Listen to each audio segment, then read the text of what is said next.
Chapter 5, Musical Terms and Signs. In this chapter, we're going to take a look at a piece called The Young Shepherdess by Burgmüller. Now, an etude is a teaching piece. It's for teaching an instrumentalist new performance techniques. And we're going to take a look at this etude as an introduction to standard musical signs, some vocabulary, some notational aspects of music that will help us to be able to interpret music a little bit better. So, the first is repeat signs and endings. As you can see, this piece is 30 measures long, and we can see the measure numbers on the first measure of each of the system, just for reference. A system is just one line of printed music. To perform this piece, the pianist starts in measure 1, continues right to the end of measure 14. At that point, the music has a backwards-facing repeat sign that tells us to go back to the forward-facing repeat sign in measure 7. Therefore, the pianist plays measure 7 through 14 again, before continuing on. Now, if there were no forward-facing repeat sign to go back to in measure 7, then the pianist would repeat all the way back to the beginning and play it again. At measure 22, the pianist gets a first ending. And since this is the first approach to this part of the music, he or she should play the music in measure 22 and then repeat back to measure 15, following the directions of the repeat sign. And then as the pianist approaches measure 22 again, he or she should skip measure 22 and go to the second ending, which is in measure 23, since this is the second time that you've come to this point in the music. And from here, the pianist plays straight to the end. So as you can see, the piece is really longer than it seems. Then the music publishers save some space, maybe some money, by providing directions on how to repeat the different sections of the music without having to reprint them over and over again.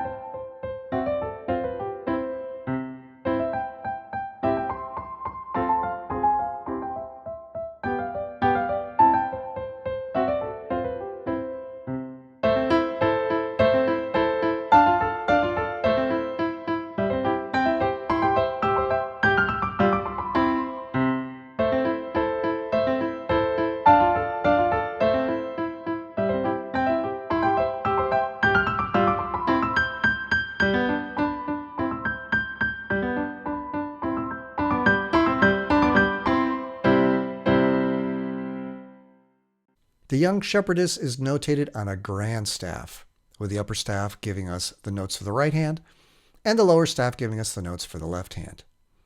If you look closely at the lower staff, it uses a G clef for most of this piece. That's not really unusual in piano music, where the left hand has to play notes that are kind of high, maybe in the range of the G clef. You really can put any clef on any of the staffs in the grand staff. You notice where there are 3 instances where Burgmüller changes the clef for the left hand, measure 14, measure 22, and measure 29. Now, beginning in measure 21, there's an ottava sign with a dotted line that extends to the first beat of measure 29. So this is 8 VA. That's the way it looks in the music, and ottava is the way you say it. This is a direction to the pianist to play all the notes that you see here in the right hand, 1 octave higher than they appear. It can be kind of useful for really high notes that otherwise you'd have to write them all with lots of ledger lines, and it would be a little bit more difficult to read. So here's some signs that are kind of related to the ottava sign. The 8 VA to play the notes an octave higher. The ottava basso, 8 VB, which means to play the notes octave lower.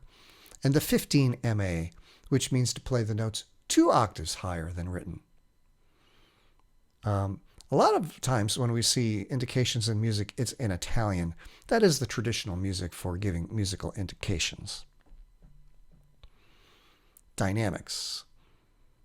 Dynamics, these are the relative loudness and softness of the music. So the dynamic sign tells the musician how loud or soft to play. And the dynamics can all be reduced to basically 2 Italian words, piano and forte. Piano is soft, Forte is loud. You might even know about the instrument called the pianoforte, or sometimes we just shorten it to the piano. But this was the instrument that could be played with a keyboard in which you could play both loud and soft depending on how hard you played the notes. So people were so excited about this invention that they called it the soft loud, the pianoforte. Now, in measures 1 and 7, we see the P sign, which is the abbreviation for piano. The F sign is an abbreviation for forte, and you can see that in measures 21 and 29. There actually is a sort of continuum of different signs between the piano and the forte that you can see in this chart right here. We have 2 P's, which is pianissimo, very soft. Then piano, which is soft, but notice that these are getting gradually louder. Then MP, which is mezzo piano, which is moderately soft. MF, mezzo forte, which is moderately loud. And then forte, loud. And then fortissimo, very loud. So notice the range goes from very soft, sort of the middle soft and the middle loud, to loud and then very loud. Now, sometimes we're going to need a sign that tells us to gradually change the dynamic over time. You can see that in measure 3 of this piece. You have this indication CRESC, which is actually an abbreviation for the word crescendo, which means to gradually play louder, crescendo. Sometimes these dynamic indications are actually given to us in a kind of a graphic way, where you've got these increasing lines that are trying to tell you to play either louder or softer gradually. Musicians like to call these hairpins because they look a little bit like hairpins. But the technical word for them would be either a crescendo sign, if the lines are extending out and getting bigger, or a diminuendo, which would be if the notes are to be played softer and the lines of the symbol are sort of tapering and coming together. Here's a little chart of some of these symbols. The crescendo, which can be either written as a word or abbreviation or as a symbol. The diminuendo, which can also be written as the word, the abbreviation, or the symbol. And then sometimes we'll see the word decrescendo, which is really the same thing as diminuendo. Tempo is also something that you're going to want to see as indications in music, so you know how fast to play the music. That's what tempo is, the speed of the music. So take a look at this one. You see the word allegretto. Allegro means fast and cheerful. Allegretto is a sort of light version of allegro, maybe to play light and gracefully and moderately fast. Here's some terms that I think could be useful to you when you see them in the music. Grave, very slow. Largo, slow. Adagio, moderately slow. Andante, that's the walking tempo.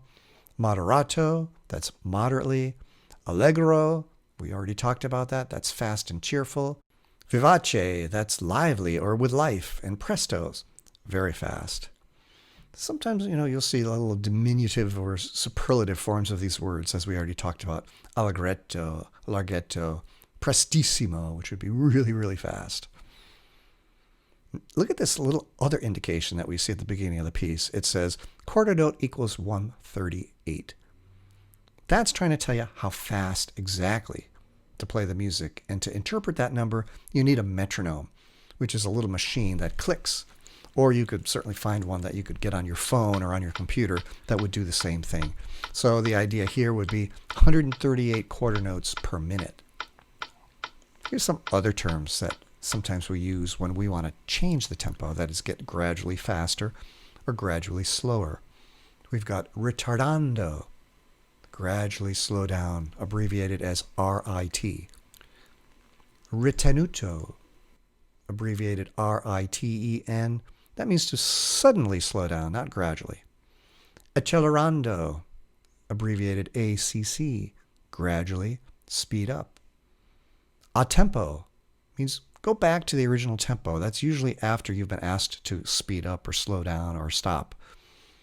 And here's an interesting one called the fermata, which means you really should have a cessation of the forward motion of the music. In other words, you play a chord and you stay on that chord. You hold it until it's usually a musical decision that you make to keep going and playing on with a phrase. Some people call this a bird's eye because it kind of looks like a bird's eye. And you can see in measure 6 in this piece that you're asked to put this fermata, this hold, over the note. So definitely you're going to play that beat there a little bit longer. Sometimes with different notes, you're asked to play them in certain ways. These are called articulations or accents. Sometimes you are given a term that tells you how to play the notes, like in measure 2, the word leggero, which means to play lightly and delicately. Sometimes you'll see symbols like a slur over the note, which means to play legato. Legato means smooth and connected. Or sometimes you'll see a little dot on a note, and that means staccato, which is short and detached. You can see some of the staccato of this piece given in measures 3 and 4. Now, a short horizontal line that's sometimes placed either above or below a note head is called tenuto. And the tenuto means to play the note for its full value. Usually there's a little bit of emphasis on the note. Some signs that ask you to maybe put a little extra force on a note are the accents. Here's a real basic accent sign. It looks sort of like a sideways V. Just play that note with a little extra stress. Sometimes you're asked to play notes with a lot of extra stress, and then it would be called sforzando. So that's a very strong accent. Here's a sforzando as a symbol. Sort of looks like a upside down V above this note. Or sometimes it's abbreviated, as in this instance, where there's an SF or even an SFZ, which means basically the same thing. Let's go ahead and listen to The Young Shepherdess one last time.